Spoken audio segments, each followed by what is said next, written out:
நம் ஆளுமை பண்புகளை நாம் எப்படி வளர்த்துக் கொள்வது? வெறும் பள்ளி படிப்பும் கல்லூரி படிப்பும் மட்டுமே ஒரு மனிதனின் வெற்றியை நிர்ணயிக்க முடியாது. இன்று cellphone, smart phone, iPhone, apple company phone இப்படியெல்லாம் நாம் பேசிக் கொண்டிருக்கிறோம் அல்லவா? இதற்கெல்லாம் முன்னோடியாக இருந்தது யார் தெரியுமா? தொலைபேசியை கண்டுபிடித்த மாபெரும் விஞ்ஞானியான அலெக்சாண்டர் கிரஹாம்பெல். கிட்டத்தட்ட தன் வாழ்நாளில் 10 வருடங்கள் அவர் இதற்காகவே செலவிட்டார்.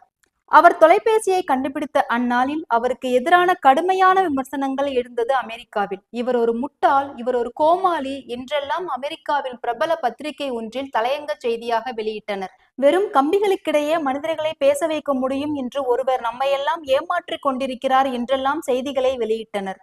பின்னாளில் யாரெல்லாம் அவர்களை விமர்சித்தார்களோ அவர்களே அவரை தலையில் தூக்கி வைத்துக் கொண்டு கொண்டாடினர். வெறும் ட்ரக் டிரைவராக தன்னுடைய வாழ்க்கையை தொடங்கி டைட்டானிக் என்கிற மாபெரும் வெற்றி படத்தை கொடுத்தாரே ஜேம்ஸ் கேமரோன். கிட்டத்தட்ட அவருடைய அடுத்த படைப்பிற்காக ஒட்டுமொத்த உலக திரை ரசிகர்களே காத்து கொண்டிருந்தனர். சரியாக 12 வருடங்கள் கழித்து அவதார் என்னும் மாபெரும் வெற்றி சகாப்தத்தை படைத்தார் ஜேம்ஸ் கேமரோன்.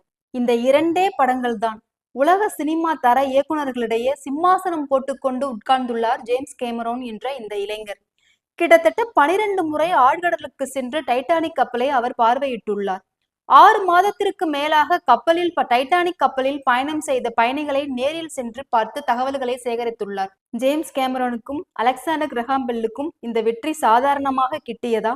இவர்கள் கிட்ட இருந்த தலை சிறந்த பண்பு நலன்கள் எது தெரியுமா? எது இவர்களை ஆளுமையாக மாற்றியது தெரியுமா? இவர்கள் யாரிடமிருந்தும் எதையும் எதிர்பார்க்கவில்லை.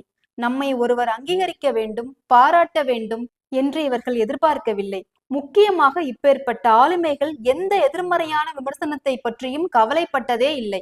அவர்களுடைய எண்ணங்களும் செயல்களும் அவர்கள் எதை கையில் எடுத்தார்களோ அதை நோக்கி மட்டுமே இருந்தது. அதை நோக்கி மட்டுமே அவர்கள் பயணப்பட்டு கொண்டிருந்தனர்.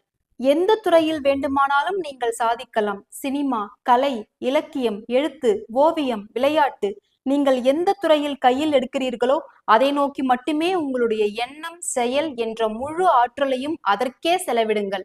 மற்றவர்களுடைய விமர்சனம், கேலி கிண்டல்களுக்கு அதிக முக்கியத்துவம் தராதீர்கள். உங்களிடமும் ஆளுமை பண்பு ஜொலிக்கும்.